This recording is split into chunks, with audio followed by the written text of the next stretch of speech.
I'm going to be showing you 5 cool things that you can do in the Desmos graphing calculator, starting with the Mandelbrot set. So now open up desmos.com/calculator and then go to the settings. Enable complex mode. This will allow you to type in things like I plus 1, and then any other complex number. I won't explain what a complex number is, because that's outside the topic of today's video. But what's in the topic of today's video is this. C of x and q equals C of x and q minus 1 squared plus x. Now you'll notice this error, which is about the font. The function just depends on itself, because C, and yeah. So we can just define a base case. What am I typing? Oh, I had caps locks enabled. C of x and 0 equals x. Let's just go with that. That'll give us more position to a lower q value. Now, this is it. Now, if you just want to plot it, C of x plus iy, comma, in, why not add a variable? Why not make everything a variable? We can make this a variable. We can make, actually, I don't think we can make this a variable. Well, we can make this a variable. We can make this, we can make this a variable. Any number can be a variable. We can make this a variable. But that would be stupid. So now, let's just only use variables in ethical places. And then just say less than 10. 10's a good number. Then we want to make it in less, or greater than 1, but less than 50. Or equal to either of those. I'm just going to crank it up all the way. Also set the position to 1, because only whole numbers would work. And then just absolute value this, so that way it can just take the distance, and boom, Mandelbrot set. Now, this one is looking a bit sloppy, so I'll just go ahead and let you appreciate the full beauty of this. Just set it black and disable the lines and set the fill to full opacity. Basically just having a 1 in this box. And boom, Mandelbrot set. Yay, moving on. This next one is another fractal, like the Mandelbrot set. However, this one is self-similar, and a lot of Zelda players enjoy this one. You'll see why later. So let's start with our triangle formula. If we go with T of S and P, let's go P and S, and then we set that to this formula, go with polygon.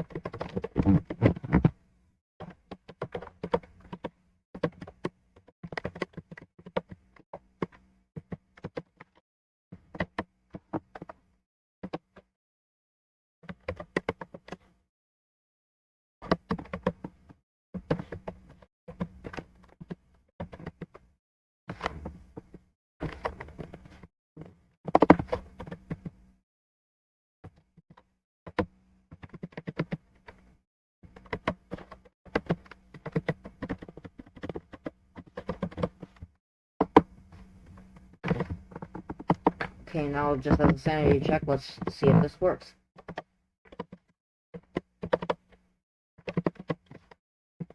I'm using P1 and S1 so that way it doesn't interfere with P and S in our equation. And yeah.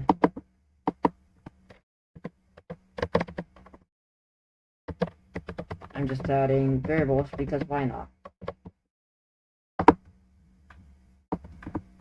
So, yep. As you can see, the scale and position work just fine. So now time for our Sierpinski function. Let's go with S of ST for Sierpinski triangle. And again, we'll use P and S, but this time add quality, which is just the precision, basically. And now we're gonna use a list, so join. Then, because it's recursive, we're gonna use st be s divided by 2 because it scales down by a factor of 2, and you'll see what I mean. Okay, and then we're gonna have to add things and stuff like that. Yeah, add things and stuff like that.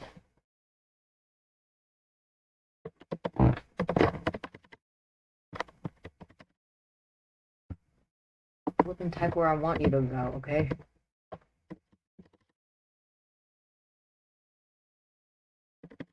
There we go.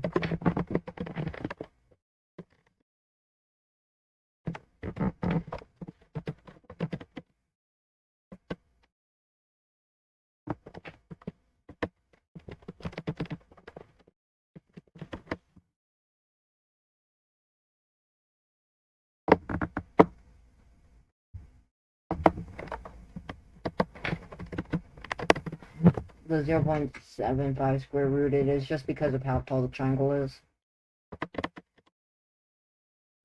And then we also have to subtract 1 from equality, so that way we can add a base case.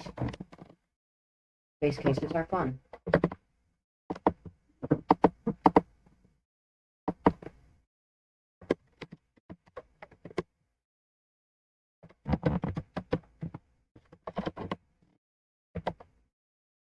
We're gonna have to wrap this in a function because of the join.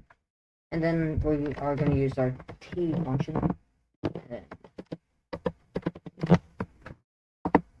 then yeah. Now let's try it.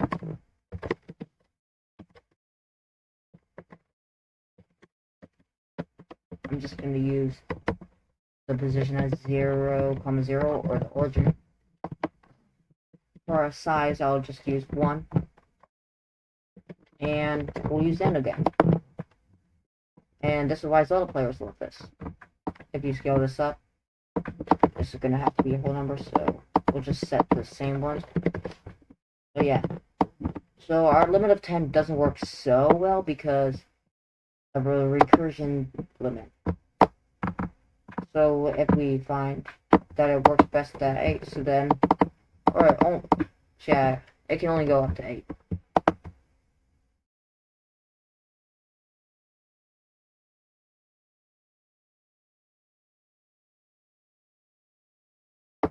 Eight's kind of slow, so let's go with 7. And then also because these lines are kind of thick and getting in the way of things, so just turn off the lines, set it to black, go in the full opacity. There. Now that's just beautiful. Also, if you want to do the Sierpinski square, you can just change things a bit. First of all, we're gonna have to just use our t function in a square.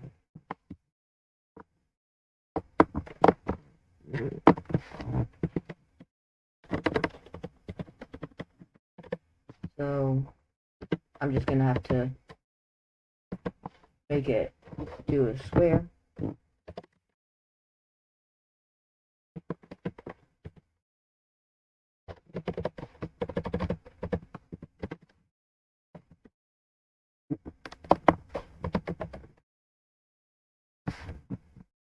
And now if I zoom in, or if I just, yep, squares. I always just set this also do to have a limit of 0. Okay, so yep. And then we just have to change it so that way instead of adding these, it just, instead of arranging it in a triangle, we'll just go in a square.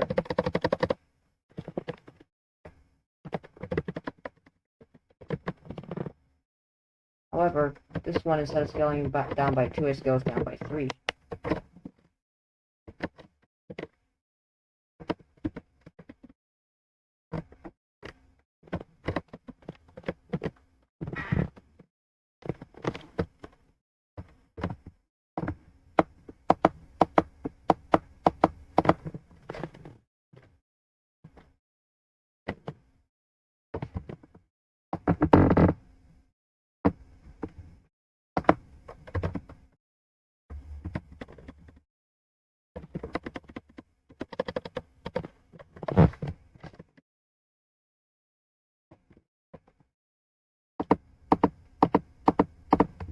Yeah, I'm just adding more of these.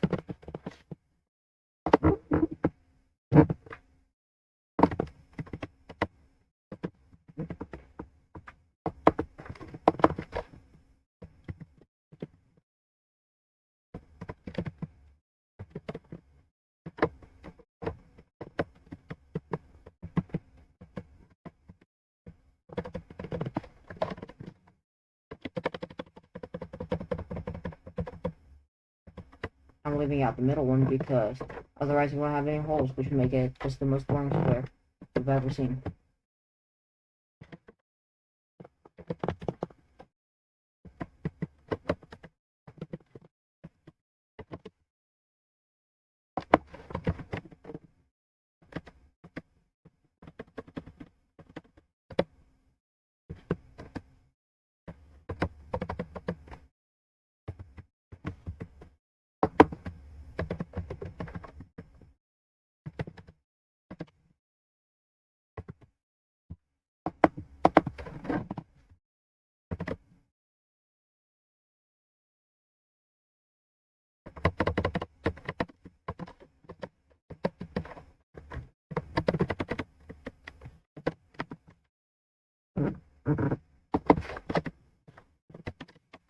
That should not be there.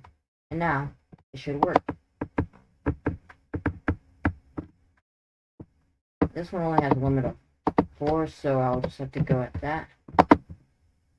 And yeah, see a Pensky square. Okay, that was probably our longest one. Moving on. Now we're going to do a polynomial that can be defined by just 3 points. AKA any polynomial. So we're going to start with our points.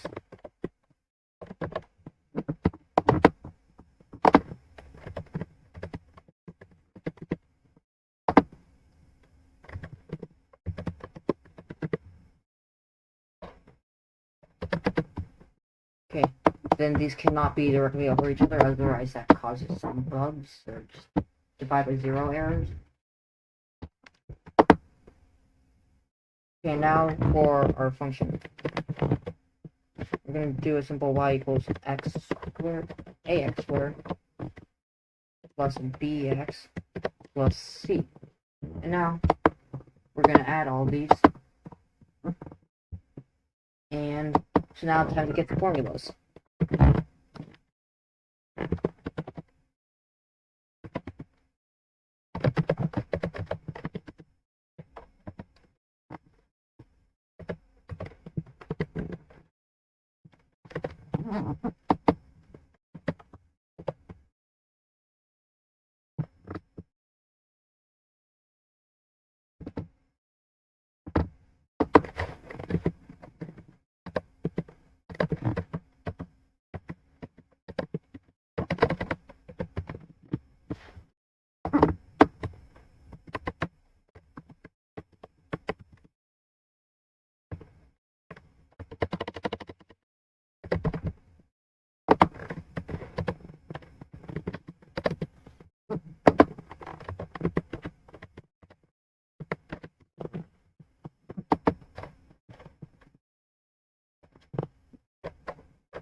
So yeah, that's for our A. It controls the U part of it, like the part that curves. Then B would control the line part. And if A was 0, it would just be a straight line.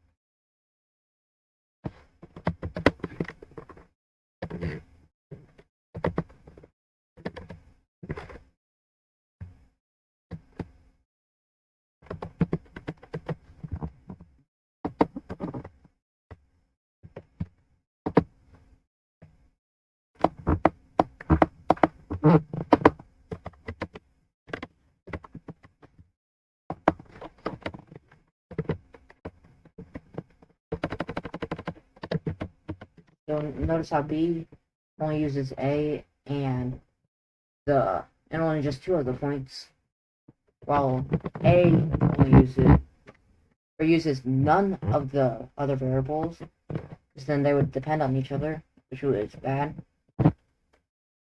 Variables hate teamwork. And then, yeah, it depends on all 3 of them.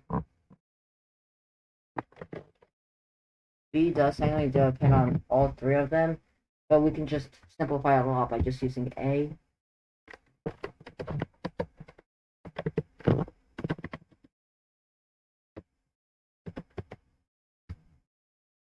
And now time for C. Because C is the y-intercept, I don't want any of them on the actual y-axis, because then it would just kind of defeat the whole purpose of having it, so you could just look at the one that's on this line, because then it would be 2 if it was right here, it'd be 0 if it was right here. So then, I'm just gonna have them all off, just to make sure that things work for sure.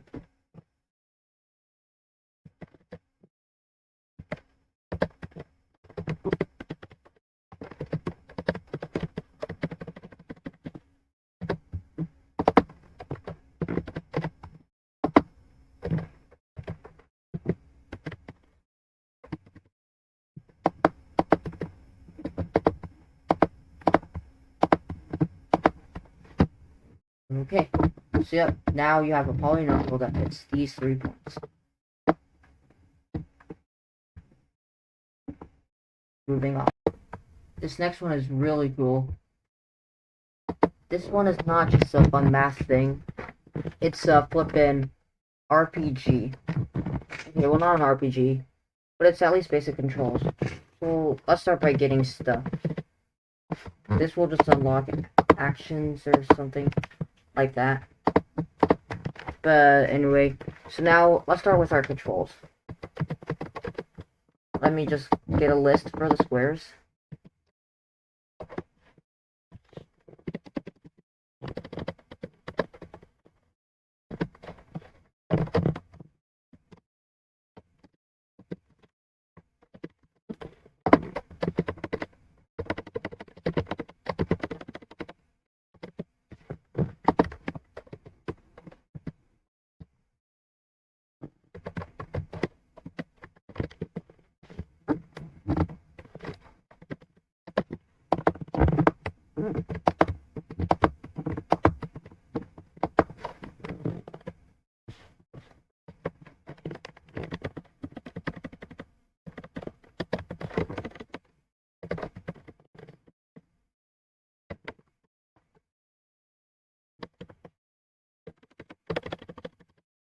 Okay, now we have arrow keys.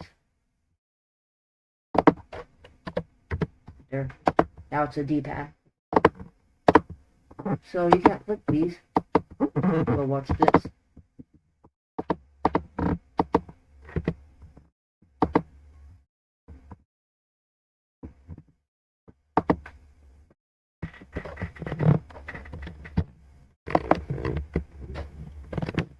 So now but before we can make any actions, we just need to add our player, which will just be a simple thing.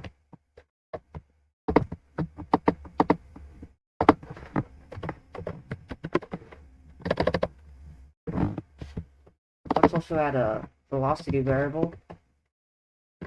Now our tickler variable or whatever.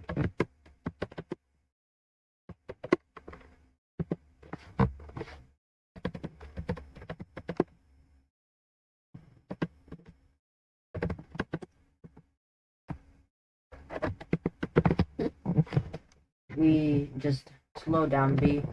We're gonna do 1.5. Well, let's just go with 2 because then we'll have a lot better numbers.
Basically, I'm just changing the velocity to be up, left, right, or down.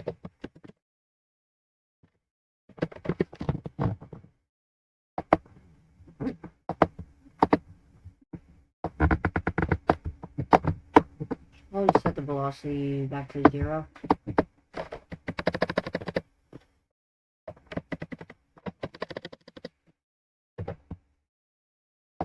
Okay, let's get this running. Maybe not 2, maybe...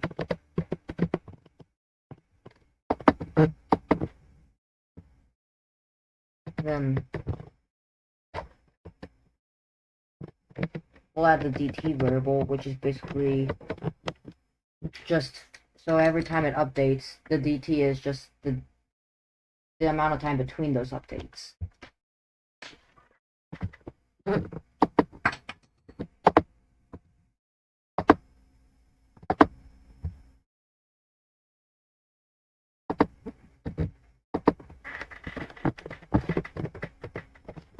Maybe let's just divide by that. Wow, that's a lot.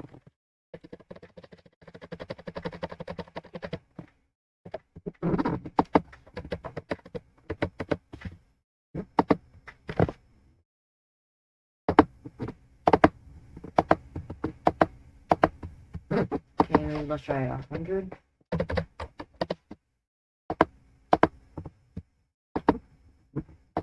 Yeah, I like this. But then, this isn't much of a player. So let's go with polygon.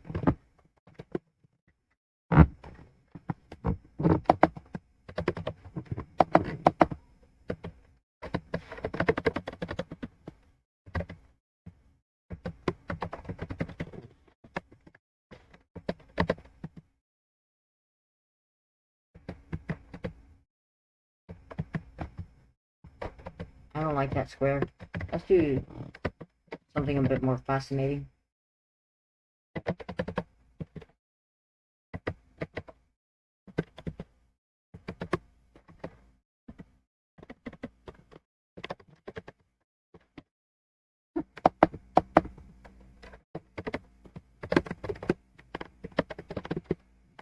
There. A lot more fascinating. 2 square.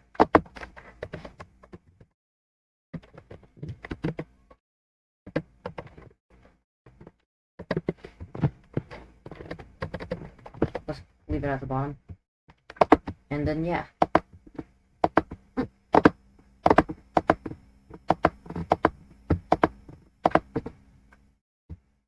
Okay. Now we're going to be moving on. For this last one, I'm going to do a sine wave in polynomials. Let's start with our position in our all primed. And let's set them to 30. 30 is a good one.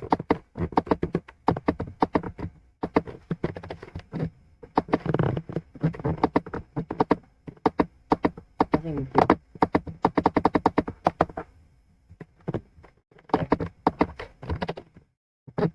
wasn't loading.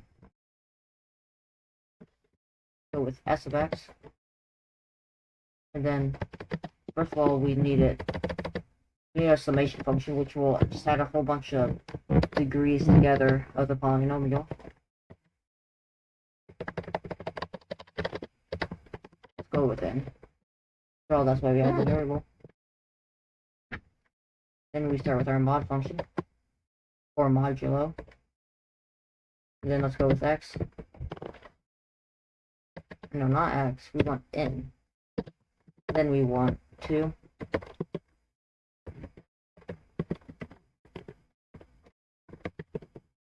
Then let's just add 1.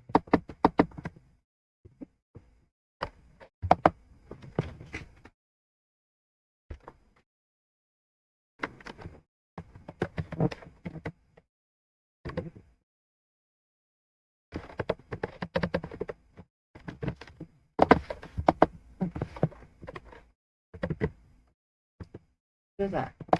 That's an x.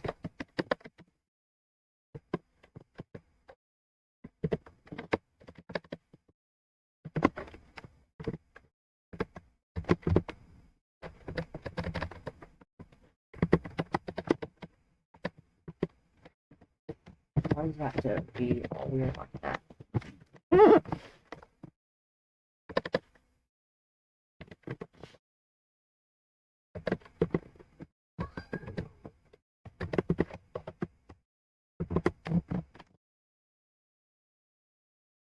Now you might notice this spike at the end.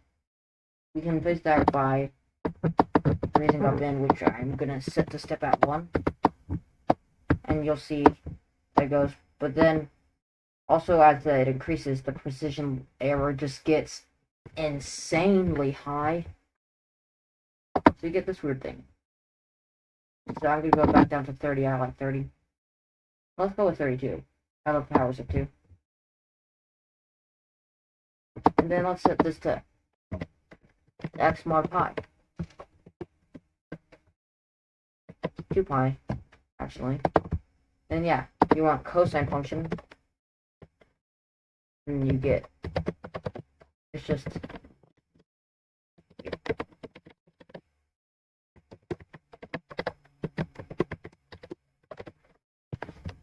because yeah.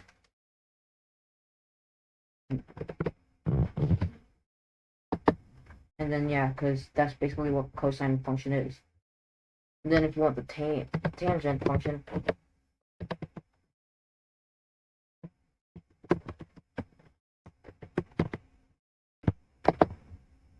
and boom, you have sine, cosine, and tangent. Hope you enjoyed these, but I do want to show you one last thing. I'm gonna go ahead and unmute this. This is Geometry Dash.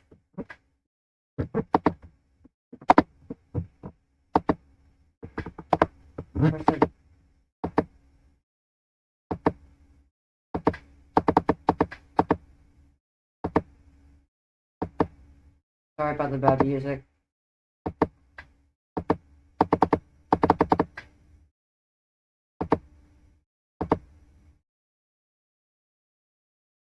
There we go.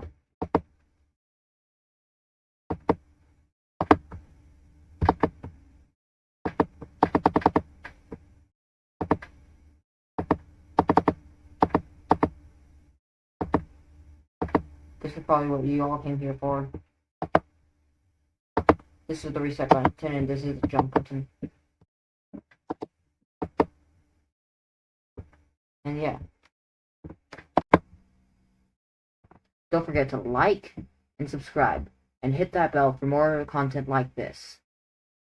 See y'all later.